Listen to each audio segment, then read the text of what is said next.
record yet. Oh, damn. I wasn't recording yet. Everyone watching online now won't be able to see all those fantastic jokes we all made. Oh, don't do that. And now we've got Sanya. Now we're all set to go. Whoa, what have we got here? 9, 10, 11 people live for Small Sansao. Nice number. Fantastic. All right. Let's switch a Rooney.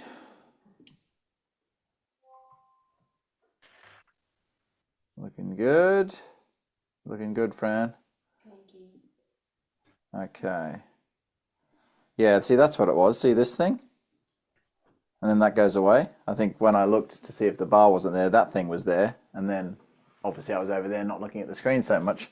So that's why, yeah, the last couple of videos I put up, I noticed that the bar, there was this bar that the kids hang off here. It was in the screen, and I didn't realize because the little toolbar was covering it, and then the toolbar disappeared, and then yeah. Right, music, no. Original sound on. Noise suppression disabled. There we go. Okay. Let's get into it. Just get rid of my dangler. Okay. Right, so what I'm going to do with the instructional classes, I think last time I just did a general sort of quick warm-up, but what I'm going to do for the instructional classes specifically is base the warm-up around the muscles we're going to most likely use in the session.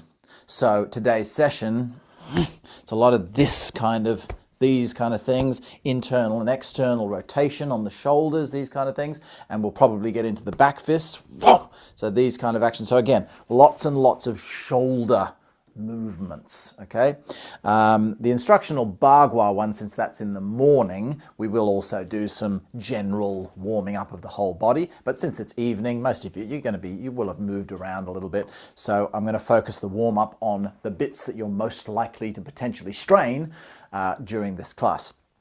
So we'll just do a very, very short full body spiral warm-up. So that's just going to be the standard open and close. Sticking your bum out, looking up, chest forward, up, pulling your shoulders back, palms back, everything open. Then breathe out. Everything in. Everything out. Everything in. Everything out. Everything in. Hinge forward from the hips, sinking down either to 45 degrees or 90 degrees, whatever's comfortable for you. Stretching a bit through the hamstrings. Relax your spine. Hang your head down, hang your shoulders down, everything relaxed. Straighten your spine. Take your hands in a reverse fly, squeeze your elbows back and down, palms rotating outwards, and then relax it back down. Once again, straight up, open your hands in a reverse fly. Take your hands over your head, touch your hands, open your hands, grab your hands behind, link your fingers, and only do this if it's comfortable. Don't put too much pressure on your shoulders, but just do it slowly, slowly. If it feels okay, lean forward and... Oh, Gabby's awake. Clearly Clara's awake too. Relax and roll it up. Okay. Open out to the sides, squeeze your shoulder blades back.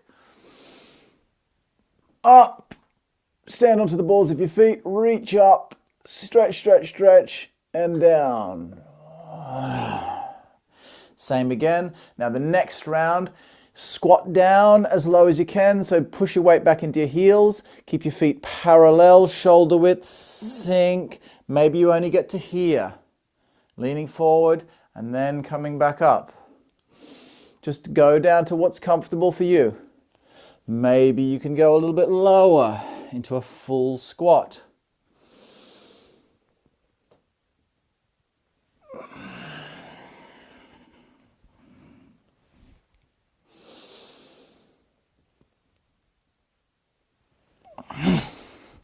Okay, now getting the shoulders working, making sure we don't strain our shoulders while we're doing these workouts. So I really want to work on the rotator cuffs because they're the most likely muscles that can strain if not warmed up correctly. And we're going to be using a lot of them. Okay, so first one, very simple, elbows back. Just in a, not like really hard back, just back, just, you know, gently back kind of thing. Elbows at around about shoulder height, or maybe just below shoulder height, like so. And then all you're going to do is, stand sideways actually, just leave your elbows where they are and push your palms backwards. Okay, like you're trying to slap the backs of your hands on the wall behind you. Then, again, leave the elbows where they are and push the palms down as far as they'll go. You notice I'm pushing them as far as they go without moving the elbows or the shoulders. So I'm not doing anything like this, for example. Just bringing it down. So I'm opening it up. In breath. You should feel it in your rotator cuff. In breath, out breath. In breath, out breath. Notice there's a bit of a squeeze and a hold at the end of each motion.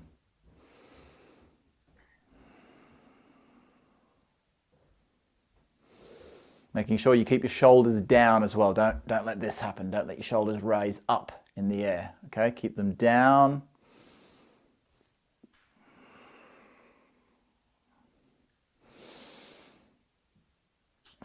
As I've said before, if you have any kind of impingements in your shoulders, any little sort of bits that are just stuck, you know, you take your hand over your head, push it through your full range of motion, you just find at a certain point something pinches in the shoulder. Doing this particular exercise, because it's usually your rotator cuffs, it's such a common thing. Like obviously it can be other things as well, depending on your own body, but it's so commonly just the fact that your rotator cuffs are just a little cold and not functioning properly. You wake them up, put some blood into them, and then you put your arm up in that same position where before it was kind of like a little uncomfortable, and you can't feel any restriction in that joint anymore. Okay, right, this is a nice one. We're going to do this one. Okay, so you're going to internally rotate the shoulder like so, right? So point your thumb towards you like that. Rotate the arm all the way, like as far as it can. Really twist it, spiral it in that way, okay? But again, without kind of, you know, doing this and changing your structure, just the whole arm. Overly twisting in. Now that's too far. You would never hit anything in that position. You never hit something, never put impact pressure through your body when a joint is in a maxed out position, okay? But as a stretch, as a warm-up, as a strengthening thing, it can be very effective. So rotating it, like so, and then hold that rotation, take it up over your head, brush your hair back with your elbow. You're gonna get back in here?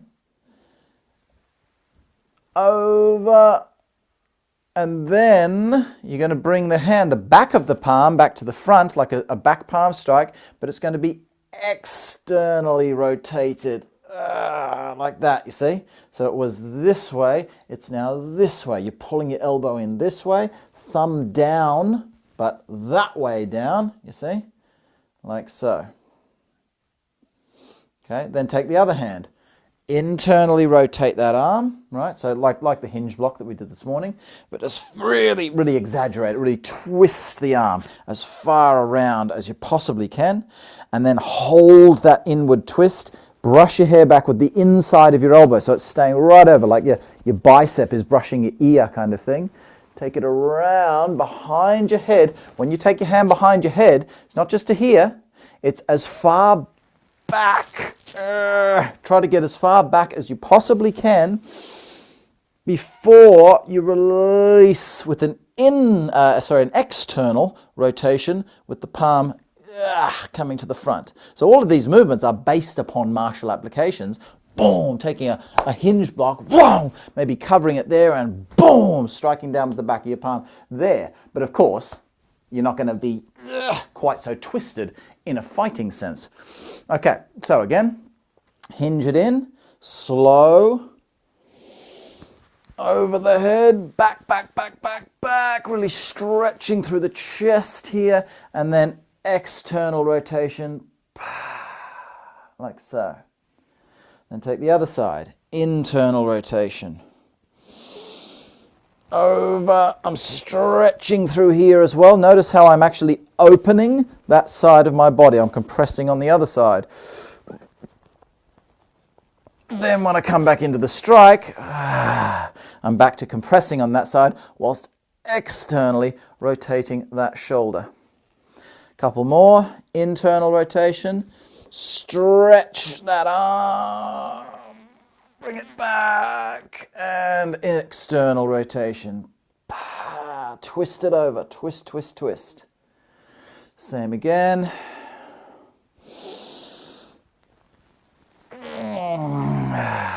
Okay, now that you've got the hang of it, we're going to do it with a bit more flow, with a bit more speed. Still control, not like throwing, no momentum, but a little bit quicker. So it's, breathe with me, in breath.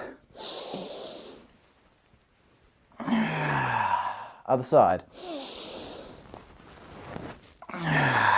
Other side. Other side. Don't forget the ending is not just relaxing on the end. The end is twist it over, then relax. Over, twist, and relax. Over, twist over, and relax. So essentially that arm doesn't relax until the other one starts flexing up. So you'll feel a lot of tension running through your body, but at the same time you're still flowing like you're doing Taiji as you're going through the movements.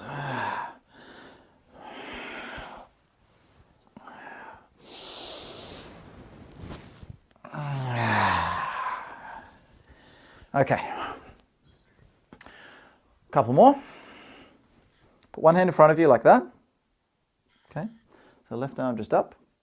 Take your other hand around the back of it, around through here. Okay, and see if you can. You might only be able to sort of just kind of grab something, but if you can, try to get your whole hand. I'll just come and show that up close a little bit here. So yeah, just one hand like that, other hand under it, under, and then grab your hands together, like so. So now what you're going to do in that position is put yourself in an arm lock.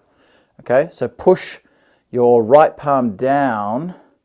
So you're stretching, or if it's your left hand that started up, whichever hand started in that position, this arm is going to stretch the upper arm. So I'm putting this here and I'm going to push it down to the outside. You see? So the arm is bending that way. It's being externally rotated by the other hand. Gently. Do not do this too hard. Whenever you're stretching rotator cuff muscles, you be very careful because they're very vulnerable muscles. They're very, they're just a little bit not very tolerant of things. So this is why we put so much work into rotator cuffs, because they need to be strengthened more so than other muscles. Okay, so again, I'm not stretching like really hard. I'm just kind of chilling out here, just making sure that I'm lengthening my internal rotator muscles, okay, because they can tend to get quite tight. We tend to, average person tends to overuse the internal rotators and underuse the external rotators. Okay, relax that out.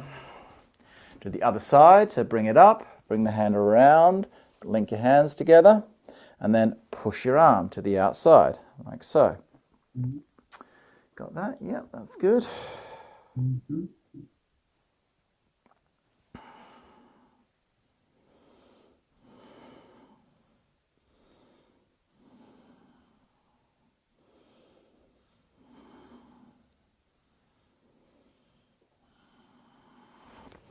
And relax. Okay, one more of this one. Elbows back, palms up, far as you can, palms down, far as you can. Really squeeze back and squeeze down, making sure the muscles are all functioning properly, isolating those rotator cuff muscles.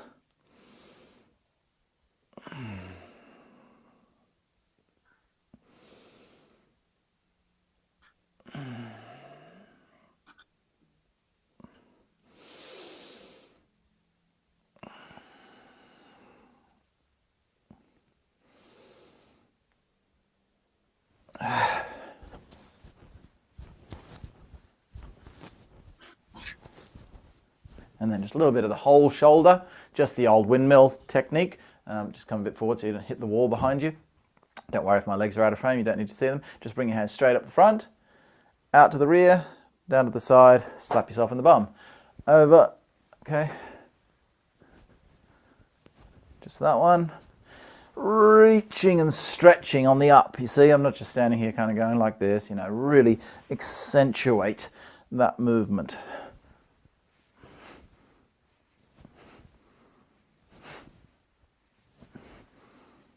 Go back the other way.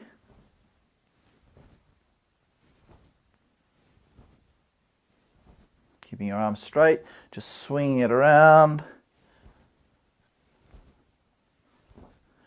Other side.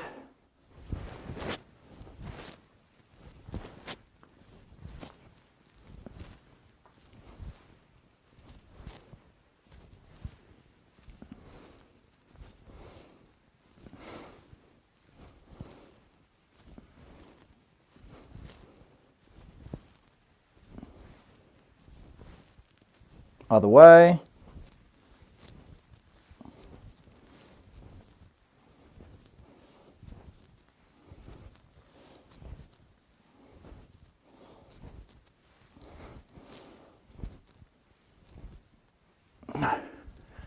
All right, let's get into the small sensao, shall we? Oh, great.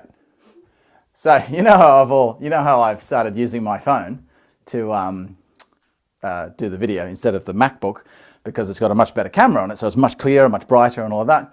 But now I can't use my phone to look at the clock or have an alarm set, because that's being the camera.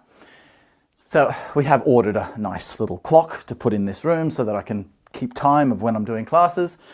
And maybe it should have a little thing that bing bongs and says, do a bar class. But anyway, today I thought, oh, I'll just grab this little clock. This is a little clock my mum gave me years ago, a little Welsh clock. As you can see, it's relatively small. I can't freaking see it. I cannot see a thing without my glasses on. It's 20 past. Okay, it's too small for me. Okay, I don't need glasses for long, like when I'm training and stuff, I don't need glasses on, but for up close, especially at night time in dark light, can't see a thing. All right. Okay, let's just quick flow through the first move just a few times, just to warm back into it.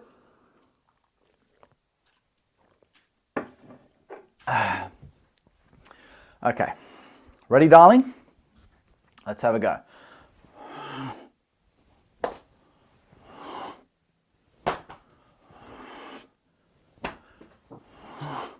Remember, hands get there together, or almost together. Just a split second after your feet get there. Weights in the back leg each time. Your weight shift leads the movement in this case. Remember that little weight shift before the waist actually engages and twists back the other way.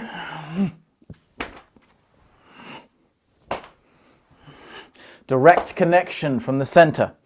Not a sloppy connection to the center. Direct connection. When my body turns, the hand pumps forward. Just a quick little bit of a revision over what we did last time. Make sure you're not forgetting anything. We'll move straight into the next movements. Make sure that striking hand is going straight forward. It is not going off to the side. It's not moving out like as if you're blocking the arm with two hands, for example. You're striking the neck with that hand and striking his arm with this hand. Make sure the blocking hand is at facial height, as in your facial height, here in front of your face. The striking hand is at your neck height.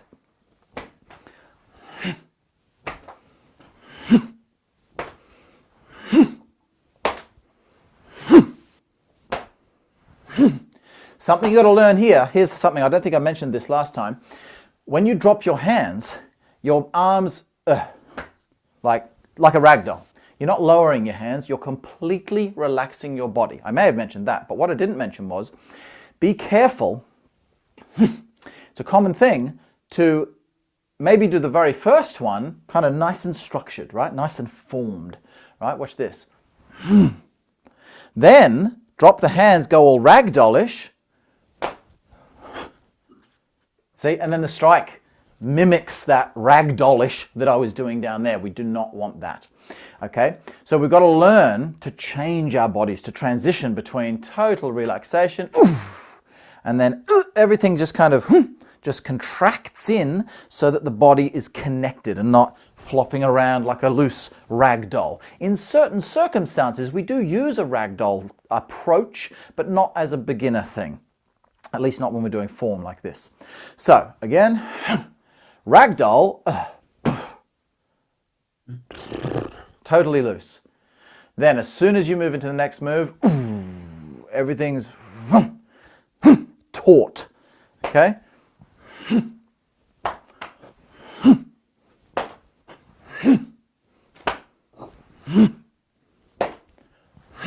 You'll notice even the eyes, you probably can't see my eyes on the camera, but my eyes are looking forward when I do the strike. Not my head. My head does not point to the front. My head faces where my shoulders face, roughly. But my eyes face to the front. When I drop, my eyes are now facing here. So my eyes have also relaxed. So it's there's like this intent going that way, but then my eyes relax, my head relax, everything. So, fight's over. I don't have to, oh no, there's another fight coming through. Bah, see? So the very first thing that happens, you see, with that little shift forward, that initial movement that we talked about last week, the eyes also spring to action. You never look at your opponent, but you look in his direction. So you look in that general direction of where the thing's coming from. It helps to bring your power and intent into that direction. So, yeah, when you're here, everything's relaxed. Just hanging around. Eyes relaxed. Eyes look to the front. Relax. Eyes to the front. Relax. Bang. Relax. Bang. Relax. Bang. Relax.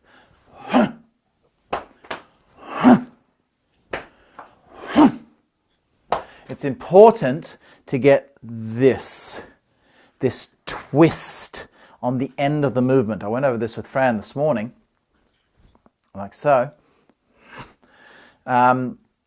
Make sure you do not rotate the arm. See how I've rotated the arm already?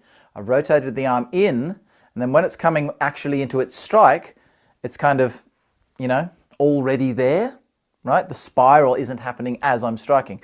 So I want to raise the hand roughly like as if I'm sliding the palm up my thigh kind of thing, you see? Like this. I'm not rotating it inwards yet. There's no internal rotation happening. I'm just tucking, just literally bending the bicep. That's all I'm doing with the hand. I'm just bending the bicep as I start to turn my body. The thumb is still on top. So you go, how's it going? Boom! And then smack him in the neck, okay? Like that. You'll never forget that one, see? Okay, so, how's it going? And then twist, boom, twist, boom. That spiral, that downward spiral must happen as you thrust the arm forward, not as you lift the arm. Tuck it in, how's it going? Boom, drive it forward, okay?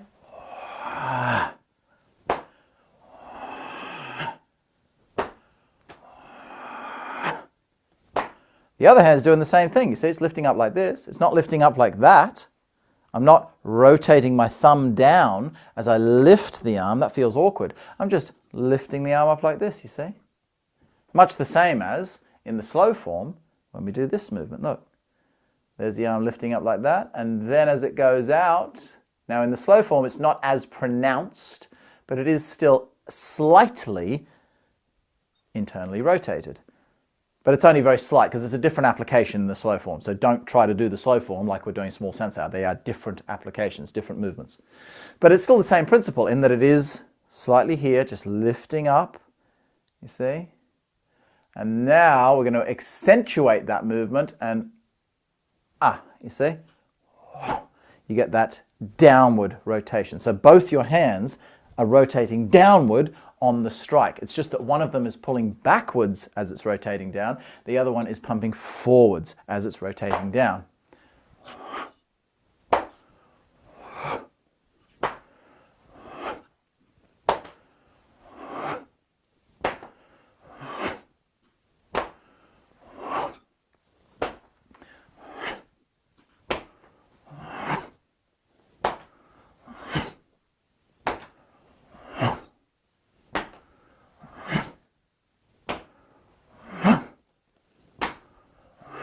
Okay, we're going to go into the next move now. So let's go over to one side. Doesn't matter which side because we're going to do it both sides.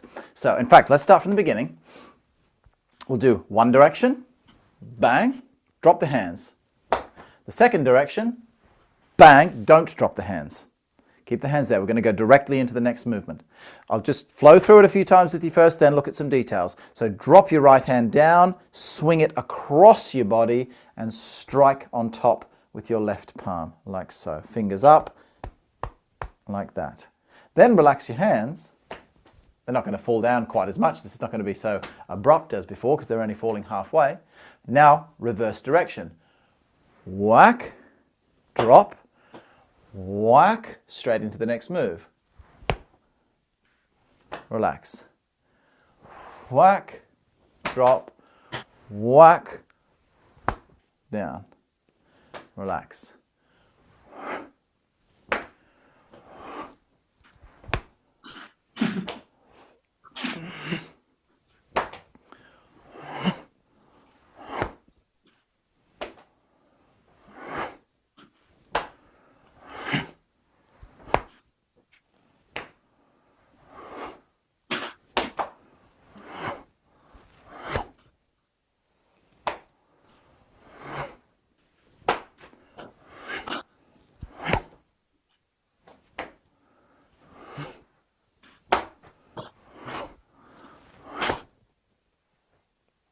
Okay, couple of details. Right, obvious things. Your hand is out here. It's going to drop and swing and pendulum down across your body into that movement. Those of you who have done the slow form, you'll recognize that movement. It looks like this. Only in the slow form, we actually come into the front leg. It's again a different movement. You're starting. It's a 1 and 2. It's a wah, boom. There's actually more happening in the slow form than in the small sensei. You're doing something here first, and then coming with your hinge onto the front leg. In the small sensei, you're doing the hinge straight into the back leg.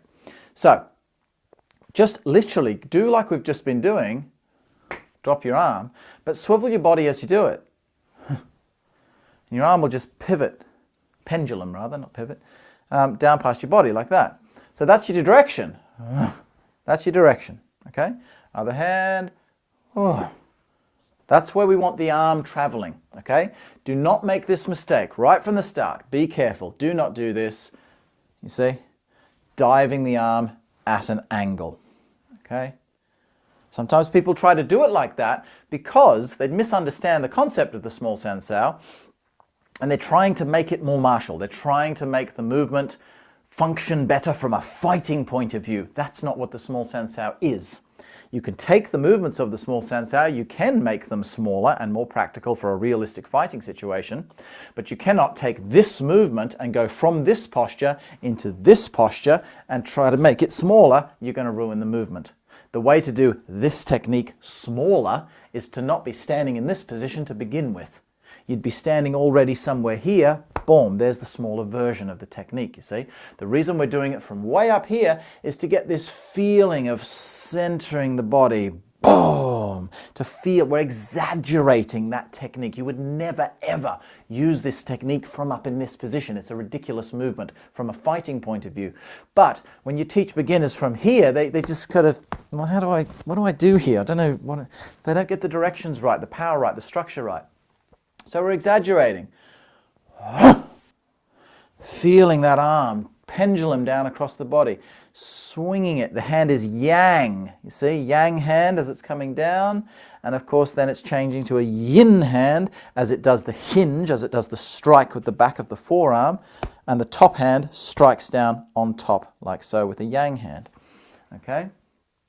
So yeah, really make sure that this hand comes down. Look where it's going. It's a circle, like so. In no way should it be trying to cut at an angle. It drops down, then comes across your body. And that will be exactly what we'll be doing on Thursday night's class. From here, movement's a little bit different, but this particular principle is the same. We will be dropping that hand, then bringing it across the body, even though we end up in the front leg. But the principle of the arm is the same. So, swing the arm down and into position. Drop the hands. 1, 2. Swing the arm down and into position. Drop the hands. 1, 2. Drop. 1, 2. Okay. Again, with the spirals, the internal and external rotation of the shoulders. Because you're already inwardly rotated, particularly the other arm, just kind of, you don't really have to think about that arm. The arm which is at the front, which has to strike down, just relax your arm. It's downwardly rotated, right? Internal rotation there on the strike. As it comes in, it just relaxes. Just relax the arm. It'll naturally unspiral when you relax the arm. And then it's just a straight down action. There's not really any spiraling to or fro. With this one, it's just drop. It's straight down, like so. So it's very simple action. But the hinge arm itself is downwardly spiraled here, like so, inwardly spiraled. When I drop the arm down, look what the hand's doing. See that? It's externally rotating through the shoulder, because what happens is if I've got my thumb down and I leave it like that, look, it's already in the shape that it wants to be here. If it's already in that shape, it means you're not getting any twist, any flick, any spiral, any snap into that movement. So you're taking away your power and your structure. In the same way that you're all familiar, I assume you're all familiar with yin and yang change in the wrists. Very basic yin and yang changes in the wrists, okay? If I have a yin hand, if my next movement is yang, I'm good to go. Bang. But if I go yin and then my next movement is yin again, it has to reload before it can do another yin movement. So it's the same with spirals. If I do a downward spiral, obviously I can't do another downward spiral unless I go downward spiral, upward spiral, downward spiral. One's got to follow the other, okay? So from here, we've got an inward spiral. Inward, downward. I should just say inward and outward. Or sometimes say downward and upward, but that's confusing. Inward spiral, inward rotation, yeah? Internal rotation. External rotation. Most people understand those anatomy points. Okay, so we've got internal rotation happening in the shoulders here. As I come dropping this hand down, my front arm, just relax it. Just relax it. I mean, really, the other hand, really, it just relaxes as well. You see, if you drop your hand, the internal rotation, it relaxes back. I don't want you to think like, oh, Eli said external rotation and don't twist the other way. You're simply relaxing off the internal, okay? So we've got internal rotation. You relax the internal rotation. So your hands are kind of back to neutral almost. Then as I come into the movement, now look where I've got, boom. I've got that nice twist, that nice spiral happening. So it's hard to see when I'm all black, isn't it? Bang. But see, you can see the hand rotating over. Black arm on a black shirt. Boom.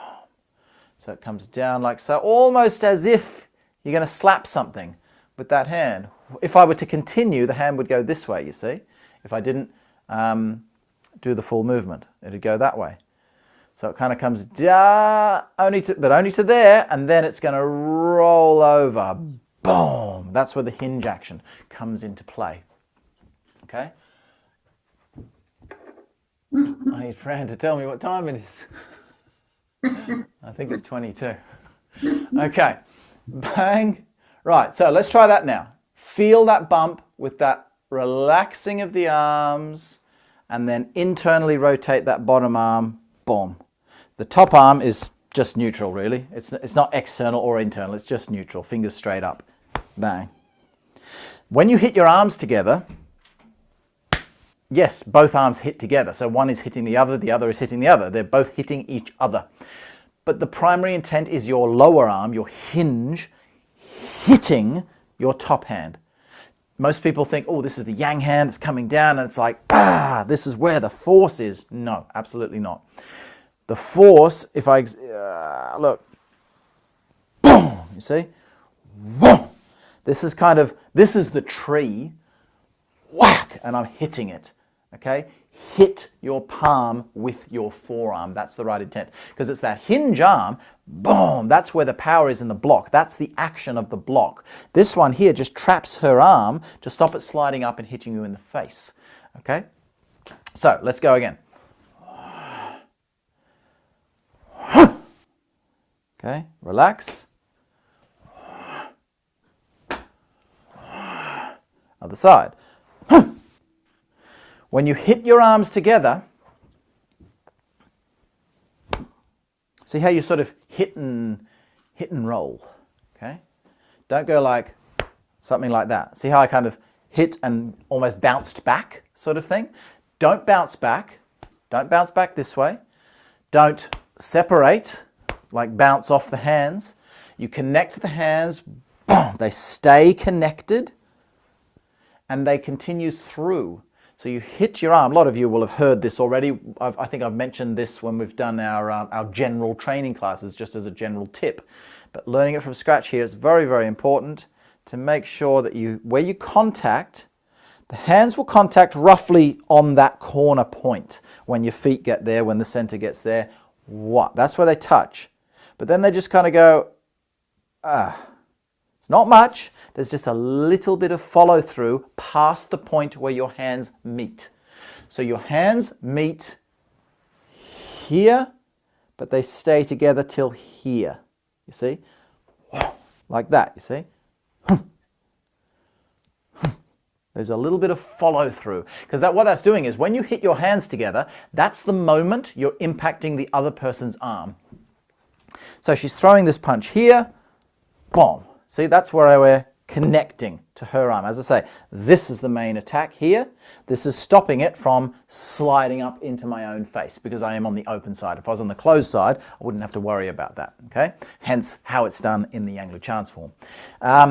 Actually, you can do it on the open side without the top hand, but it's a lot more risky, it's a lot more complicated, you've got to spiral your body, it's a whole other story. But just so you know, you can do that. Anyway, like so. So what I'm doing is I don't want to stop here.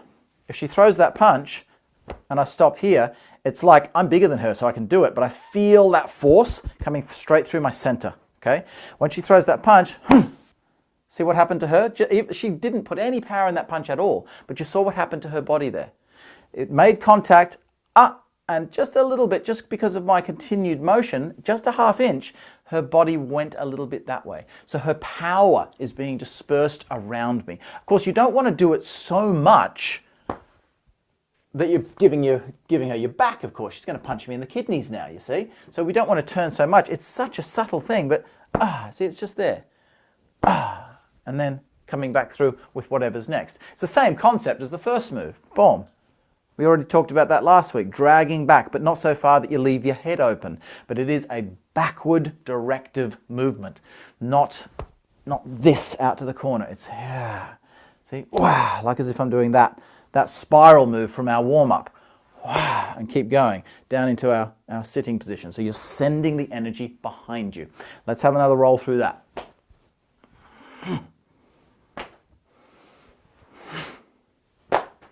Oh, sorry, what am I doing? I'm meant to go into the block. 1, 2, okay, drop, relax. 1, 2. You'll notice in this position, again, my eyes are still on the front. Do not look down at your hands. Look forward. It is a closed movement, so you won't be like this. You won't be completely vertical in that position. You cannot do the block like that. See, there's a little bit of curvature to the body. You cannot get the hinge into the correct angle whilst keeping your spine dead vertical. Okay, you cannot do it. So it's just got a little bit of curvature to it, like so.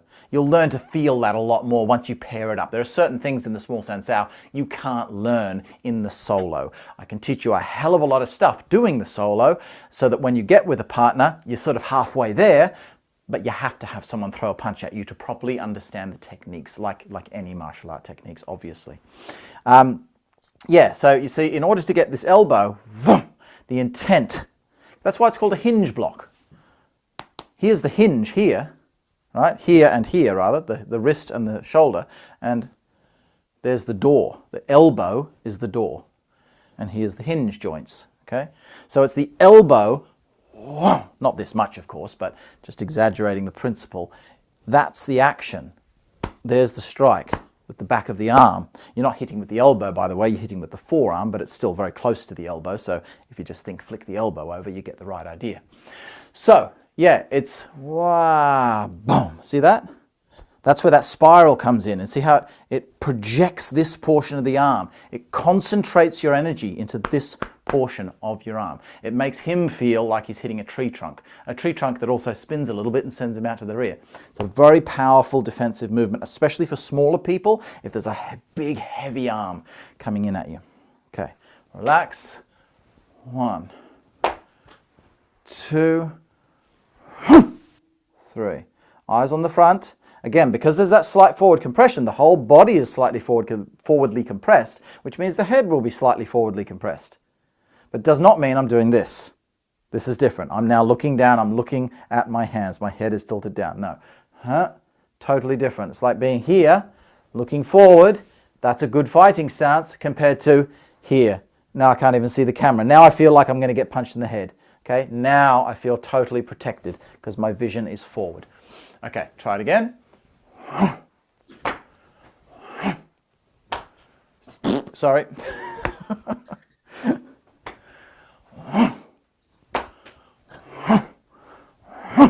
In the small sensao, when you do the whole form, you do those first 3 movements, the first movement 3 times. You go bang, bang, bang, and then, but of course then you carry on into the next move. When we're learning it like this, it's a nice way of going back and forth to only do 2, because it means that you switch sides with the lower block every time you're practicing. So yeah, that's why sometimes I go for a 3rd one, because I'm used to doing the whole form, not just the beginning. Okay, so 1, relax.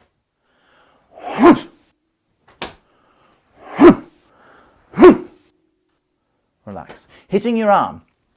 We've got to hit the arm here. You've got to hit your arm to make the defensive action work. It's not just about arm conditioning. Sometimes when you hit your arm in a form, it's not really representative of the technique. For example, there are techniques, say the first move of the bagua form, where we strike here, similar movement, we wrap the something up here, and then we strike out to the bottom, but we actually hit here, like so. Now that has nothing to do with the technique, right? The technique, this hand would actually be just to the side of the elbow. You're pushing down on his head and breaking his neck, you see? The only reason we're putting the arm there is to build strength through the body, build conditioning through the body. Give yourself a little bit of resistance in the training, but the technique itself would be actually different to how you do the form. There's a few movements like that throughout lots of forms. So, this one, however, is not that. The way you are positioning your arms is exactly how you do the technique. Generally speaking, if it's a martial form, as in a form you're going to have someone throwing punches at you, the way you do the form is the way you do the application. So, anyway, when we hit the arm, how hard should we hit it? Just firmly. You're not trying to think, oh, I've got to gradually build it until I can hit my arm as hard as I possibly can. No, because if you hit your arm too hard, you'll actually take away the power of the movement, okay, in this case, right? There are other techniques where we might just be conditioning the arms, where you build and build the pressure to how much you can withstand. When we're doing this one, however, if I really think, right, I'm going to hit my arm as hard as I possibly can this time because I'm tough, the amount of inward force you have to use there is too great, because this force coming down will actually stop that arm from traveling through. It should kind of feel like this arm's just sitting here or dropping, you know, it's dropping with some force, but it's almost just like a heavy arm dropping down. So when the left arm meets it, if I hold this arm loosely and hit it, look, I'm not going to push with this arm at all. I'm just going to hold it here. But when I hit it, look, right? I didn't hit like that. I just held my arm and pretty solid impact there, right? So that's the feeling you should have when you're doing this technique. The right arm, yes, it's dropping down, but when it hits your arm, it's kind of, it's going with the flow of your hinging arm. You do not want to hit so hard with that arm that you actually, you're stopping the power of that hinge from going through. So again, this is where some people get the small sensor wrong, because someone along the line said, and was correctly in saying, that you are conditioning the arms. You should hit your arm. It should hurt. Things like this. Yes, it should do all of those things, but not to the point of ruining the technique. So let's have another go. Hit your arm so you feel it, boom, you feel a nice little whack there. It'll hurt because it's a very small edge going into that muscle there, but you see, if you feel anything like, like you're stifling that arm, you know you're doing it too much intent coming from here. You can hit as hard as you want from the hinge arm, as much force as you want from the hinge, but the hand coming down is just like a nice heavy weight, which will allow it to go with the motion of that strike. Let's do it.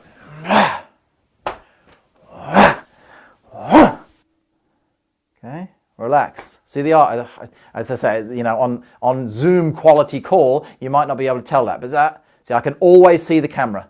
I can always see my camera there. Never, straight away, now I can't see my camera. Now I can see my camera. I'm always looking forward at that point. Then, just like before, I relax. So now my vision is here. So, again, I can see the camera. Oh, it's a bit hard now because my hair's in front of my eyes, but I can still see the camera. Drop.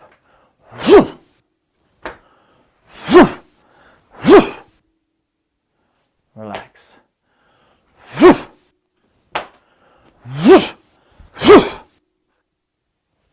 Relax. See, I hope you can see that. When I'm getting that hinge on in the end, it feels solid. The arms hitting each other feel, boom, solid. But at the same time, it still feels loose and fluent through the movement. I don't want anyone to feel any kind of clunk on the end of that movement. Okay? What's that say? 2:15? 2:45? I can't see it. Oh, you're in the dark now. 10 to. 10 to. Okay.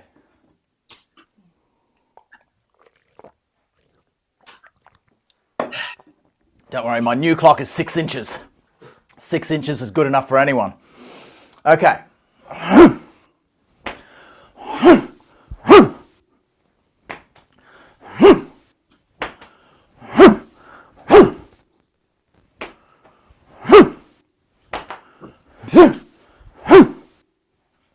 Remember, I said this last week, I think, pretty sure I did. Don't do your small sensao faster than you can do the footwork. The small sensao is a training form, it is not a fighting technique. So, do it quick, sure, build up your speed, but only to about how fast I was doing it then. Do not try to get from, say, 1, I mean, that one's always going to be slow because you're dropping the hands, but from this one to this one, don't think about it as a fight. Boom! Trying to get there super, super quick. It's never going to happen anyway. She's thrown a punch, whatever. She's out here, something. We're in this kind of position, right? If she throws a punch right now with that right hand towards my ribs, there is no way in hell this arm's getting there in time. Unless she's going, taking 6 hours to get there. Any normal basic swingy punch is going to get to here far before, boom, I've already been hit, before this hinge gets there. It is an exaggerated training method. It is not a fighting technique.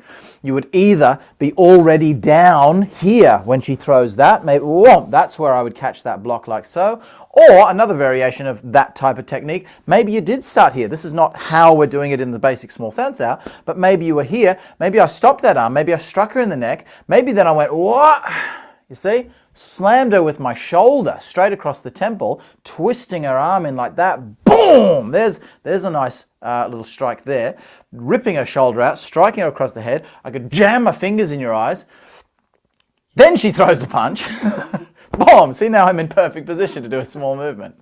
Now, more realistically, that technique, it's like, okay, bang, maybe I didn't knock her out yet. I try to do this, that everything I just said, but she manages to get her hand out. Now, see, my hand's down. Now the punch is coming through. It's already halfway through the movement because I tried to apply that lock. She's catching me out halfway between a movement. Boom! You see, now I'm doing the movement. I'm doing the blocking movement actually only from here.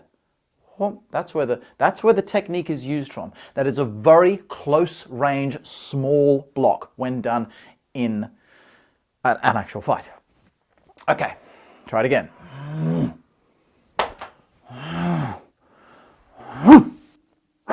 But this is how we learn it.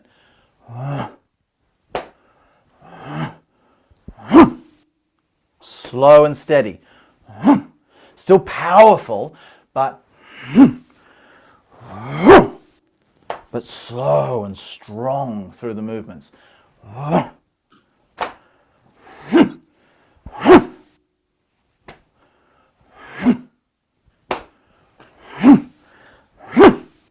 Okay.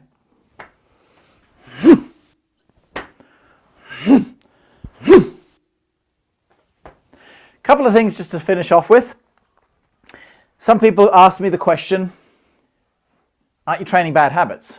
Are you training your body to do a strike there and train your body to do a strike from there to there? No, because it's such a ridiculous movement. That type of movement will never become part of your subconscious reflex. The only way maybe it could would be if that is the only thing you ever practice, in which case it's the only thing your body knows. But I don't even think that would be the case, because I've tested this out on many, many people, as in beginners. So they'll be doing the form and they'll go, boom, oh yeah, boom. They're used to doing the technique, but all of a sudden, from that last upper one, I go, whoa, I throw it really quick down to that low punch. Every single time, their body's boom, boom, and they do this. They do not try, their brain instinctively does not try to do the full technique because their subconscious is saying, that ain't going to work. Boom, just tuck the elbow, block it in a different way.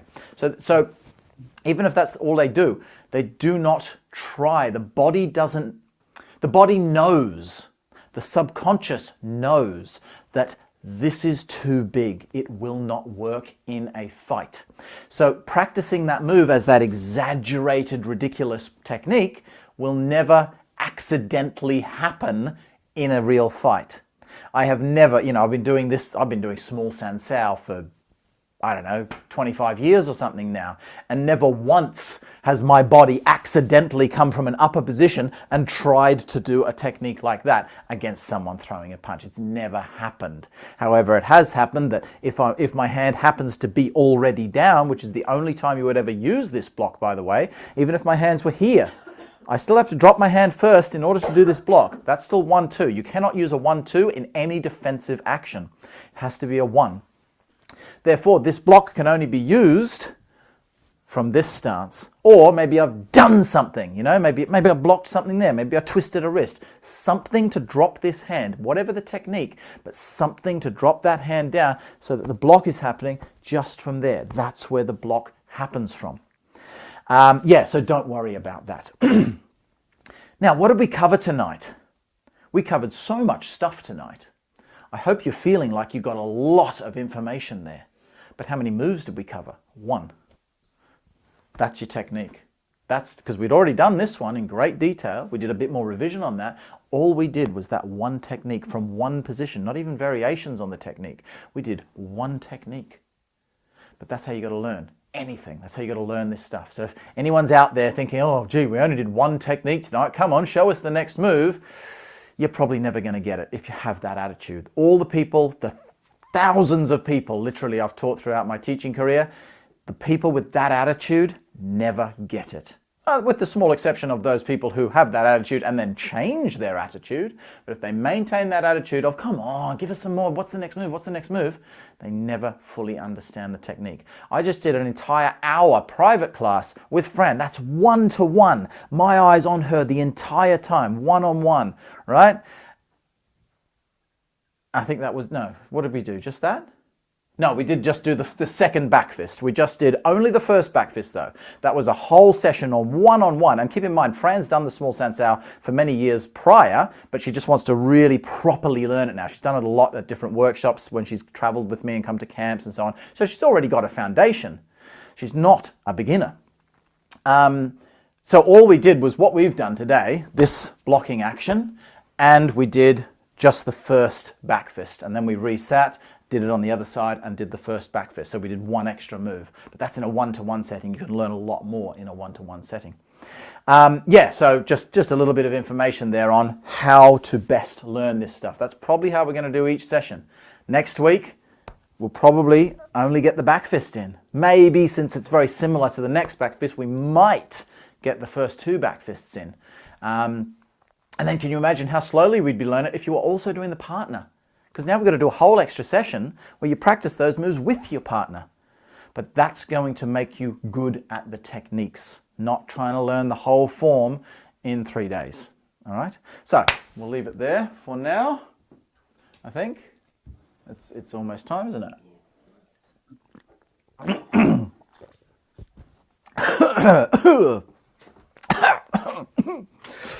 Right. Put my glasses on so I can see again. Oh, that was lucky. My phone is down to 10% battery. HD camera. Come on then. There we go. Go away. Where are my people? Here are my people. Oh, Farah joined us as well. All right. Any questions? Yes, he said in a loud voice. I have 2 questions. I actually wrote them on my whiteboard because otherwise I was afraid of forgetting them. Fantastic. Is with the move where your front hand is coming here, what are you striking with? The edge of the hand or the fingers? Edge of the hand, knife edge. So it just happens that the fingers are splayed. Yeah, the hands kind of come up like that, but the hand will kick over before it gets to its target. So it's that knife edge point. Lovely, thank you for that. Second question, I may have misunderstood, but it sounds to me as if a number of times you've told us what the small sansao isn't for. I'm not sure I actually understand what it is for. Body mechanics, learning how to move your body. So essentially you're taking martial applications, putting them into a form, exaggerating those martial applications to easier understand how to move from the center, how to learn the structure and so on. Then you do the opposite. So then you take sort of like that, what I was just showing there, you take that big sweeping technique and say, okay, now that I know where the power is coming from and how to generate the force, where the spirals are and so on, now let's try and do it from a more practical sense and do it smaller. So yeah, the small sansao essentially, in a nutshell, is to teach our bodies how to connect to the center, grounding, structure, all of those kind of things. Like a small vocabulary almost. Yeah. Yeah. Thank you. You're welcome. Anyone else? Dagmar. Of course. Um, One question, the hinge arm. Yes. How much do you rotate your shoulder to come down? So just from here to a neutral position, or do you go this way? Because if I'm going too much to the back, then I have to spiral like this to do the hinge. But I don't come to this point. It's too late. You know what I mean? The shoulder, I don't think the shoulder should move back at all, actually. That's a good question.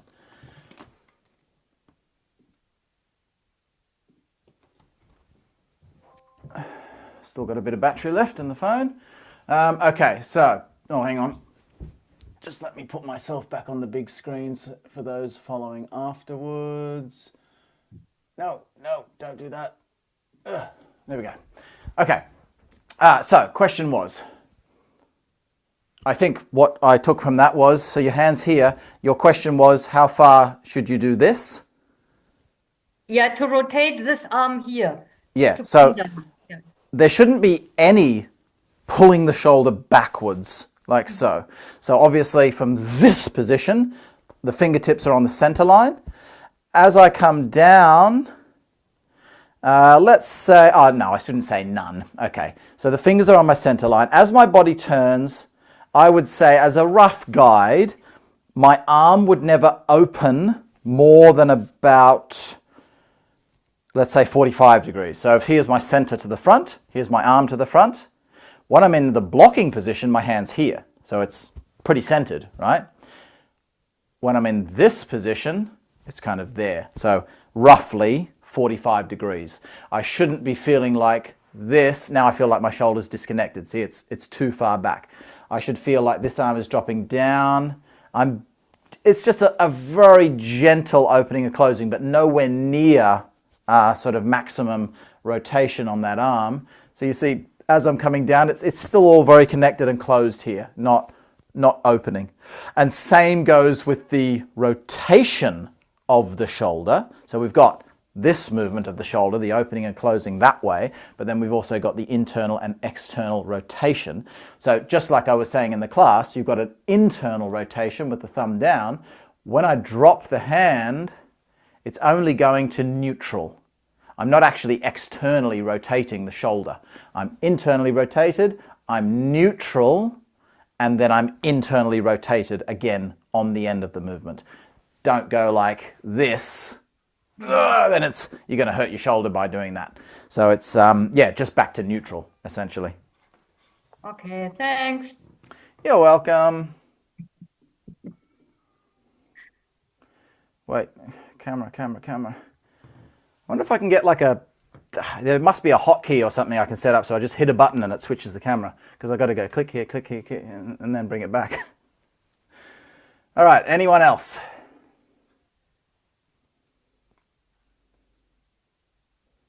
Everyone's looking so calm. It was so nice, the way you do first the oefeningen.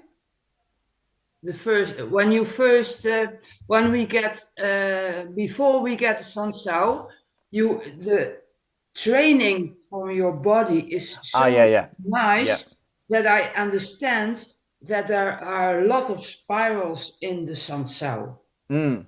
I didn't know it. Yeah. Yeah, that was very, very nice to feel that there are a lot of spirals in the Sansao. Yes. Yeah. Yes, that's right. Yeah.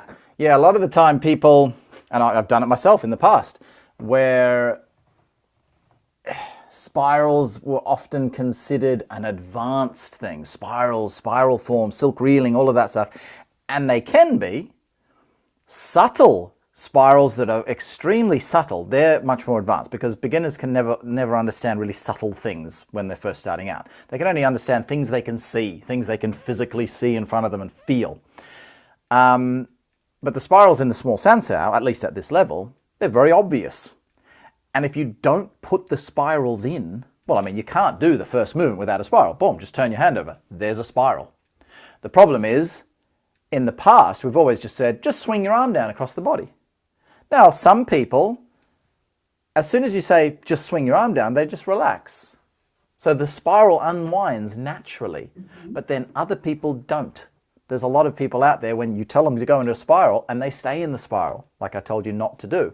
So yeah, you know, sometimes people think like, you're giving too many details. Don't tell them to do that spiral, then that spiral, because it's too much to think about. Yeah, on the one hand, it could be. But on the other hand, if you don't mention it, in a class like this, in a video class, I need to cover all bases because I'm not watching you all, not until I get my big screen set up, because you're all small little boxes at the moment. And obviously lots of people on YouTube watching. So I can't see if they're doing it right. If you were here with me in person, right, then like when I teach a workshop, I would drop that arm down, well, tell you the basics, swing your arm down, drop it into that hinge, little kick over on the end. I'm watching you all. If you all do it correctly, now I won't bother filling your head with, oh, do a spiral here and do a spiral. I won't add that extra information until way later when you're already performing the movements correctly. Because better for you to just do it naturally anyway, rather than, oh, you're doing it well, and then I tell you what's happening, and all of a sudden you think you've got to do more. So it's like, it's always a juggle, how to teach this stuff. But yeah, with videos, I always find better to give too much information than too little information as a general rule. So yeah, no, I'm very pleased that that helped you to understand. Yeah, it was very good lesson. Yeah. Excellent. Thank you. Yeah, somebody who has a lot of experience doing the form with a partner, it was a nice addition that on that hinge you're allowed to be a little forward as you would be when you are blocking that. But when you're with a partner, you don't. That just happens naturally. But I find myself doing the form, be there and be like, oh, I'm supposed to keep straight, so I'd straighten up. It was actually detail to know that it's all right in the solo form to have that little bit of forward curve on that hinge block. Yeah, that's right. Yeah. All right. Well, I enjoyed that. It was a good class. What about you, Fran? Yeah, I enjoyed Did that work for you? Did it do it for you? Yeah. I'm training my new weapon, my new WTBA weapon here. She's training, what are you training now? 4 plus 5 days a week at half an hour, so that's 4, 5, 6, about 6 hours a week I've got her on. That's 6 hours a week with me, not including her homework, but 6 hours of training with me, one-to-one, every week. The girls are letting us do it now. They're actually happy to, you know, they're not dangling off our legs or something. Of course, occasionally we've got to go and sort them out or something, but generally speaking, we're able to do the full session. So that's significant. That's next camp she's at, watch out.